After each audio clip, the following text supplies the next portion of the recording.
তোমরা সবাই জাহান্নাম দেখবেই, মানে জাহান্নামকে টেনে আনা হবে। 70,000 ফেরেশতা এই 70,000 শেকল দিয়ে জাহান্নামকে টেনে নিয়ে আসবে, আর জাহান্নাম গর্জন করতে থাকবে, চিৎকার করতে থাকবে, চিৎকারে ফেটে পড়বে, আর জাহান্নামের চিৎকার শুনে মানুষ বেহুশ হয়ে যাবে। বহু নবীগণ বেহুশ, সবাই বলবে ইয়া নাফসি ইয়া নাফসি ইয়া নাফসি ইয়া নাফসি।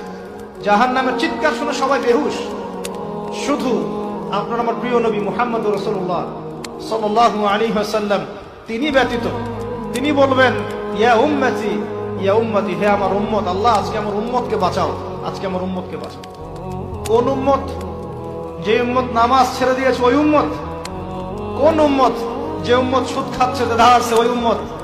কোন উম্মতের জন্য নবী সাল্লাল্লাহু আলাইহি ওয়াসাল্লাম আল্লাহর কাছে গিয়ে কান্নাকাটি করবেন?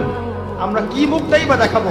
যে উম্মত এখন বেপরদায় চলাফেরা করে, যে উম্মতের মেয়েরা ছেলেদের পোশাক পরে, ছেলেরা মেয়েদের পোশাক পরে, যে উম্মতের মানুষ এখন খেয়ানত করে, মাপে কম দেয়, ওজনে কম দেয়, দুর্নীতি করে, ঘুষ খায়, সুদ খায়, অন্যের সম্পদ আত্মসাৎ করে, ধর্ষণ করে, জেনা করে, পরকিয়া করে, ব্যভিচার করে, এই উম্মত।